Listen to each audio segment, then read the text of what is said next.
ناظرین، عزا دیوی کی حیثیت زمانہ قدیم کی یونانی دیوی ایفروڈائٹ اور رومن دیوی وینس کے برابر تھی۔ عزا کا ذکر بھی قرآن کریم کی سورہ النجم میں ملتا ہے۔ یہ حفاظت، طاقت، افزائش نسل، حسن، جذبات اور محبت کی دیوی تھی۔ ناظرین، غزوہ احد کے موقع پر مشرکین جب مسلمانوں کے خلاف جنگ لڑ رہے تھے، اس وقت بھی وہ حبل اور عزا کو پکار رہے تھے، جس سے یہ بات معلوم ہوتی ہے کہ اس وقت کے کفار حالت جنگ میں عزا کو پکارا کرتے تھے۔ اس کے علاوہ مشرکین عرب اپنے بچوں کے نام بھی عزا سے عقیدت کے طور پر عبد العزا رکھتے تھے۔ اس دیوی کا نشان 3 کیکر کے درخت ہیں جو بالکل ساتھ ساتھ اگے ہوئے ہیں۔ مختلف روایات سے پتہ چلتا ہے کہ عزا دراصل ایک شیطان عورت تھی جس کا قیام وادی نخلا کے درختوں میں تھا۔ یہ عورت عزا کے بتوں میں داخل ہو جایا کرتی اور آوازیں نکالا کرتی تھی۔ عرب قبائل اس کی آواز سن کر اس کے احکامات پر عمل کیا کرتے تھے اور اس کے سامنے اپنی تمام حاجات پیش کرتے تھے۔ مشہور عرب قبائل بنو قریش، بنو سلیم، بنو غنیم،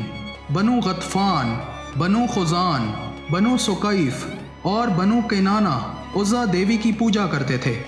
ناظرین، عزا کا ایک بت کعبہ میں بھی موجود تھا، جبکہ عزا کا مندر مکہ اور طائف کے درمیان واقع وادی نخلا میں موجود تھا، جہاں مشرکین مکہ اس کی زیارت کے لیے آیا کرتے اور یہاں نذرانے کے طور پر جانوروں کو بھی ذبح کیا کرتے تھے۔ فتح مکہ کے فوراً بعد نبی کریم حضرت محمد صلی اللہ علیہ وآلہ وسلم نے حضرت خالد بن ولید رضی اللہ تعالی عنہ کو حکم دیا کہ وہ عزا کے مندر کو مسمار کر دیں۔ چنانچہ 25 رمضان 8 ہجری کو حضرت خالد بن ولید رضی اللہ تعالی عنہ 30 گھڑ سواروں کے ہمراہ نخلا کی جانب روانہ ہوئے اور وہاں موجود بت کو منہدم کر دیا، اور واپس آ کر رسول اللہ صلی اللہ علیہ وآلہ وسلم کو اس کارروائی سے متعلق آگاہ کیا۔ آپ صلی اللہ علیہ وآلہ وسلم نے حضرت خالد بن ولید رضی اللہ تعالی عنہ سے دریافت فرمایا کہ کیا تم نے اس بت کو توڑنے کے دوران وہاں کوئی عجیب چیز دیکھی تھی؟ تو حضرت خالد بن ولید رضی اللہ تعالی عنہ نے بتایا کہ انہوں نے وہاں اور کچھ نہیں دیکھا، جس پر آپ صلی اللہ علیہ وآلہ وسلم نے فرمایا کہ تم نے عزا کو نہیں توڑا، واپس جا کر اس بت کو مسمار کرو۔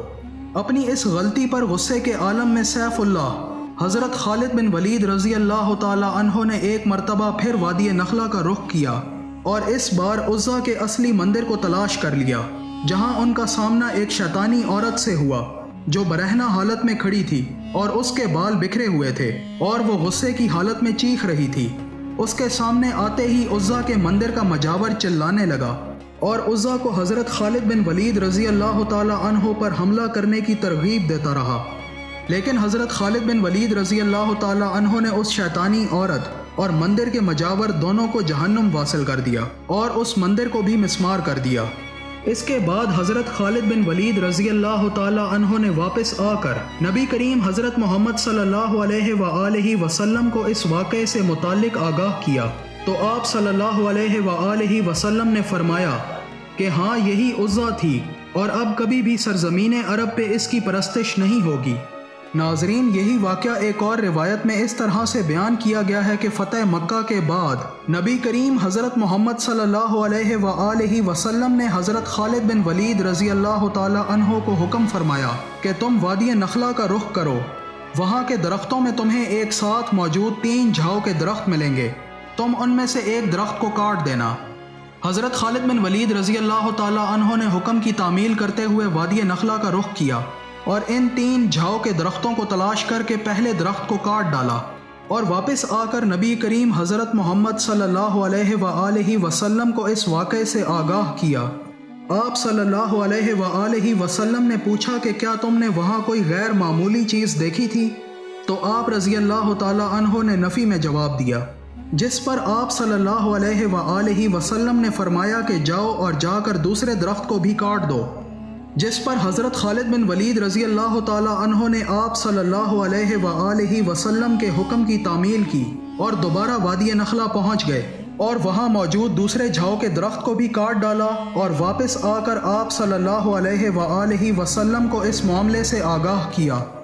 آپ صلی اللہ علیہ وآلہ وسلم نے دوبارہ دریافت کیا کہ کیا تم نے وہاں کوئی غیر معمولی چیز دیکھی تھی؟ تو حضرت خالد بن ولید رضی اللہ تعالی عنہ نے دوبارہ یہی فرمایا کہ انہوں نے اس دوران کوئی غیر معمولی چیز نہیں دیکھی، جس پر آپ صلی اللہ علیہ وآلہ وسلم نے ارشاد فرمایا کہ تم جاؤ اور اس تیسرے درخت کو بھی کاٹ دو۔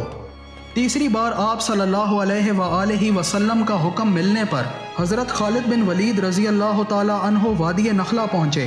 اور جب اس تیسرے درخت کو کاٹنے لگے تو آپ رضی اللہ تعالی عنہ نے دیکھا کہ ایک سیاہ فام شیطانی عورت جس کے بال بکھرے ہوئے ہیں اور وہ برہنہ حالت میں ہے، انتہائی غصے کی حالت میں آپ رضی اللہ تعالی عنہ کو دیکھ رہی ہے۔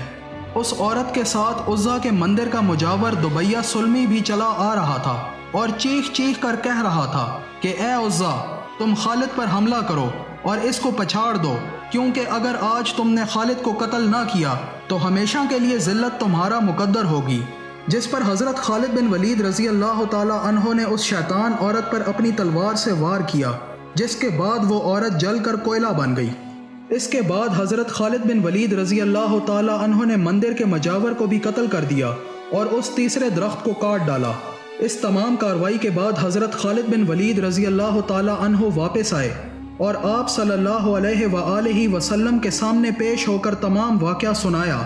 جس پر آپ صلی اللہ علیہ وآلہ وسلم نے فرمایا کہ یہ عزا تھی اور آئندہ عربوں میں کوئی عزا نہ ہوگی اور نہ ہی کوئی اس کی عبادت کرنے والا ہوگا۔ ناظرین، اس طرح سرزمین عرب سے شرک اور بتوں کی پرستش کا سلسلہ ختم ہوا۔